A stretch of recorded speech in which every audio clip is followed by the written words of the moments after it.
Hello friends, good morning to all of you. Welcome to IAIT smart learn.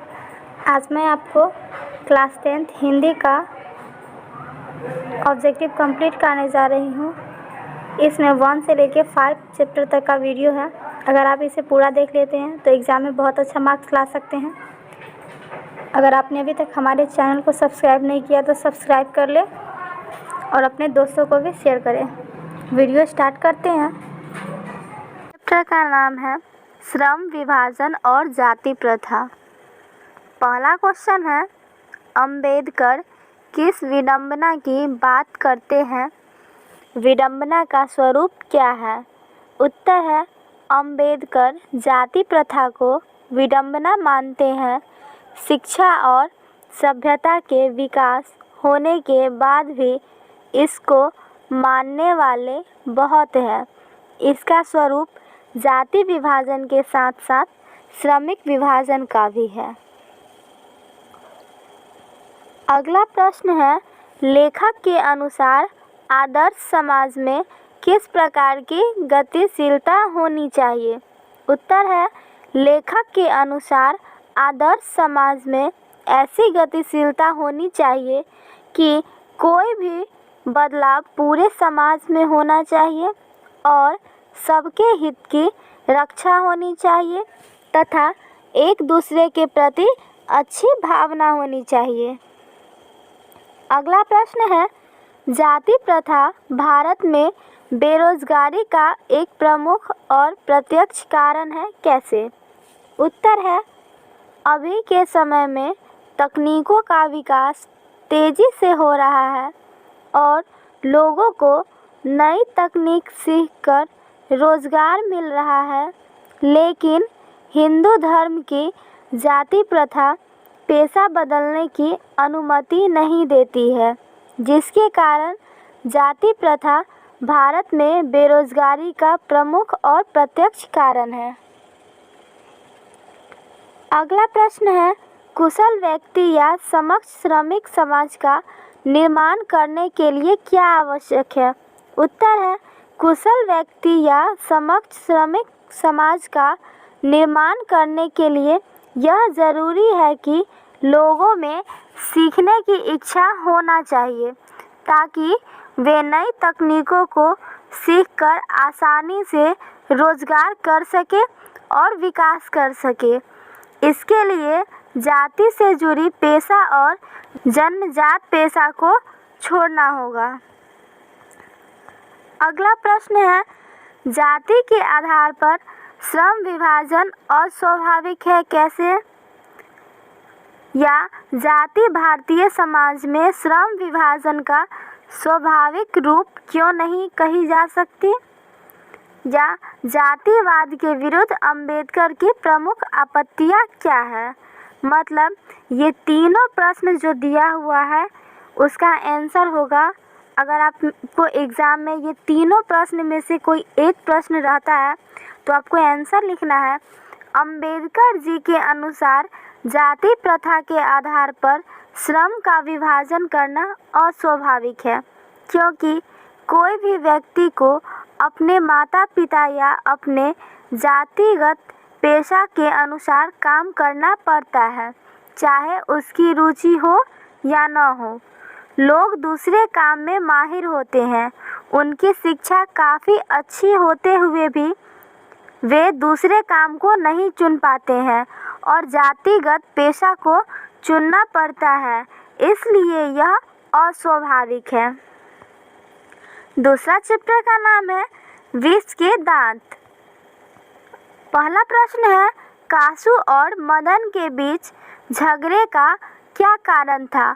इस प्रसंग द्वारा लेखक क्या दिखलाना चाहते हैं? उत्तर है, कासू और मदन के बीच झगड़े का कारण लट्टू है। मदन लट्टू से खेल रहा था और कासू भी लट्टू से खेलना चाहता था, लेकिन मदन उसे लट्टू से नहीं खेलने देता है, जिसके बाद वे दोनों लड़ने लगते हैं। इस प्रसंग द्वारा लेखक बच्चों की ईर्ष्या और इनकार को बताते हैं। अगला प्रश्न है, मदन हक्का बक्का क्यों रह गया? उत्तर है मदन को अक्सर उसके पिता पीटते थे, लेकिन जब पिताजी ने प्यार से मदन को उठा लिया तो मदन पिताजी की इस स्वभाव को देखकर हक्का बक्का रह गया। अगला प्रश्न है, खोखा या कासू का चरित्र चित्रण करें। या खोखा किन मामलों में अपवाद था? उत्तर है कासू सेन साहब का इकलौता बेटा है, अधिक लाड़ प्यार के कारण बिगड़ गया है, नौकर और बड़ी बहनों पर हाथ छोड़ देता है, घर आए मेहमानों की गाड़ियों के चक्के की हवा निकाल देता है, घर के सामानों को तोड़ फोड़ देता है, वह घर घर के नियम कानून में अपवाद है।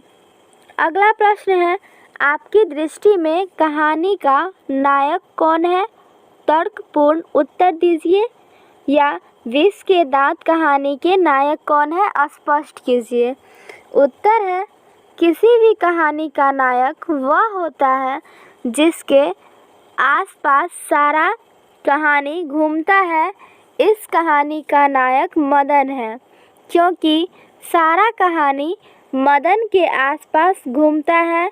इस कहानी में वह कासू को पीट देता है, ड्राइवर पर भी झपटता है, मदन सेन साहब से भी नहीं डरता है। मदन में नायक का गुण मौजूद है, इसलिए इस कहानी का नायक मदन है। अगला प्रश्न है, मदन का चरित्र चित्रण करें। उत्तर है मदन सेन साहब की फैक्ट्री में काम करने वाले गिरधारी का बेटा है। गिरधारी किरानी का काम करता है। मदन की उम्र 5 से 6 वर्ष है। वह अच्छा बुरा ऊंच नीच समझता है। वह झूठ से नफरत करता है। वह किसी से नहीं डरता है। मदन निडर, साहसी और स्वाभिमानी लड़का है। अगला चैप्टर का नाम है भारत से हम क्या सीखे। पहला प्रश्न है, मैक्स मूलर की दृष्टि में सच्चे भारत के दर्शन कहाँ हो सकते हैं और क्यों?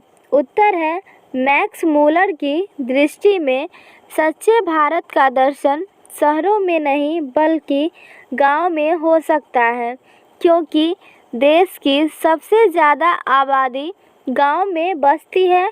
गांव में ही धर्म और इतिहास के अवशेष सुरक्षित हैं। अगला प्रश्न है, धर्म की दृष्टि से भारत का क्या महत्व है? भारत से हम क्या सीखे? पाठ के आधार पर बताएं। उत्तर है धर्म की दृष्टि से भारत बहुत महत्वपूर्ण है, क्योंकि भारत में ही जैन धर्म, बौद्ध धर्म और वैदिक धर्म का विकास हुआ। भारत ईसाई और इस्लाम धर्म की शरण स्थली है। यहाँ सभी धर्म के लोग सदियों से मिलजुल कर रहते हैं, इसलिए धर्म की दृष्टि से भारत बहुत महत्वपूर्ण है। अगला प्रश्न है, भारत किस तरह अतीत और सुदूर भविष्य को जोड़ता है? स्पष्ट करें। उत्तर है भारत एक प्राचीन देश है। भारत में आज भी ऐसा वस्तु देखने के लिए मिलता है जो सिर्फ पुरातन विश्व में उपलब्ध थे। भारत में ऐसे ऐसे स्थल हैं जो कहीं और नहीं है। भारत देश बहुत बड़ा है और तेज़ी से विकास कर रहा है, में भी बदलाव आ रहा है।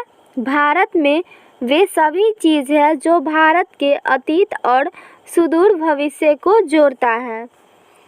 अगला चैप्टर का नाम है नाखून क्यों बढ़ते हैं। पहला प्रश्न है, लेखक द्वारा नाखूनों को अस्त्र के रूप में देखना संगत है। उत्तर है लाखों वर्ष पहले मनुष्य जंगल में रहते थे। वे अपनी रक्षा नाखूनों से ही करते थे। नाखून हमारे शरीर का अंग है जिसका उपयोग जंगली जानवरों आदि से बचने के लिए अस्त्र के रूप में करते थे। अगला प्रश्न है, बढ़ते नाखूनों द्वारा प्रकृति मनुष्य को क्या याद दिलाती है? उत्तर है, बढ़ते नाखूनों द्वारा प्रकृति मनुष्य को पशुता की याद दिलाती है। मनुष्य बार बार नाखून काटकर इस निशानी को खत्म करता है, लेकिन वह फिर बढ़ जाता है। मनुष्य असभ्य युग से सभ्य युग में आ गए हैं, लेकिन हिंसक सोच, क्रोध आदि को नहीं खत्म कर पाए हैं। आपका अगला प्रश्न है, मनुष्य बार बार नाखून क्यों काटता है? उत्तर है, मनुष्य नहीं चाहता है कि असभ्य और बर्बर युग की कोई भी निशानी उसमें दिखे, इसलिए मनुष्य बार बार नाखून काटता है और पशुता की निशानी को खत्म करना चाहता है। आपका अगला सवाल है, लेखक क्यों पूछता है कि मनुष्य किस ओर बढ़ रहा है, पशुता की ओर या मनुष्यता की ओर? स्पष्ट करें। उत्तर है, लेखक सोचते हैं कि मनुष्य का एक तरफ नाखून काटकर पशुता की निशानी को मिटा रहा है, दूसरी तरफ घातक हथियारों को बनाकर मानवता को खत्म कर रहा है। मनुष्य पशुता की ओर बढ़ रहा है। लेखक चाहते हैं कि मनुष्य इसे छोड़कर मानवता की ओर बढ़े। अगला सवाल है, नाखून बढ़ने का प्रश्न लेखक के सामने कैसे उपस्थित हुआ? उत्तर है, जब लेखक की बेटी ने लेखक से पूछा कि नाखून क्यों बढ़ते हैं, तो लेखक के सामने नाखून बढ़ने का प्रश्न आया। अगला सवाल है, लेखक ने किस प्रसंग में कहा है कि बंदरिया मनुष्य का आदर्श नहीं बन सकती? लेखक का अभिप्राय स्पष्ट करें। उत्तर है, लेखक कहते हैं कि बंदरिया मनुष्य का आदर्श नहीं बन सकती, क्योंकि बंदरिया अपने मरे हुए बच्चे को चिपकाकर इधर उधर घूमती है। उसे मरा हुआ और जिंदा में फर्क पता नहीं है, जबकि मनुष्य जिंदा और मरे हुए में फर्क जानता है, अच्छा और बुरा का फर्क जानता है। उसे उपयोगी और अनुपयोगी का ज्ञान होता है, इसलिए बेकार चीज़ों का त्याग ही मनुष्य का आदर्श है, न कि बंदरिया। अगला चैप्टर का नाम है नागरी लिपि। अगला सवाल है, गुर्जर प्रतिहार कौन थे? उत्तर है, गुर्जर प्रतिहार भारत के बाहर से आए थे। 8वीं सदी के शुरू में अंतवी प्रदेश में अपना शासन स्थापित किया और बाद में कन्नौज पर अधिकार कर लिया। अगला सवाल है, देवनागरी में कौन सी भाषाएं लिखी जाती है? उत्तर है, देवनागरी में निम्नलिखित भाषाएं लिखी जाती है: संस्कृत, प्राकृत, खड़ी बोली, हिंदी, नेपाली और नेवारी भाषा लिखी जाती है। अगला सवाल है, देवनागरी लिपि के अक्षरों में स्थिरता कैसे आई? उत्तर है, लगभग 200 वर्ष पहले देवनागरी लिपि बनी, जिसका उपयोग छापाखाने में होने लगा। इसके बाद अनेक किताबें छपनी शुरू हो गई। विद्वानों ने इसमें सुधार कर प्रेस और कंप्यूटर के लायक बनाया, तब से इसमें स्थिरता आ गई।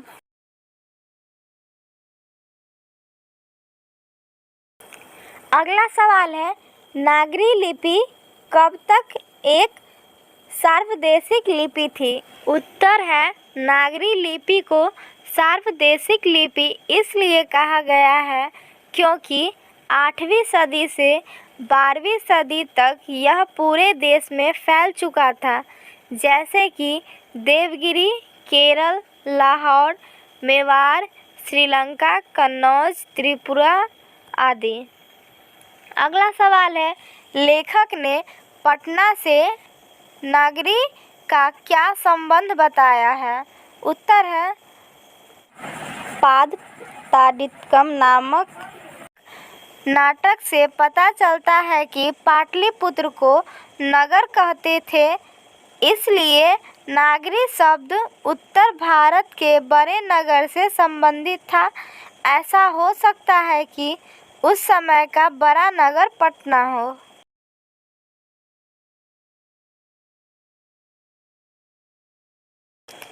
इस तरह से आपका हिंदी का 1 चैप्टर से लेकर 5 चैप्टर तक का VVI सब्जेक्टिव प्रश्न मैंने आपको कंप्लीट करा दिया है।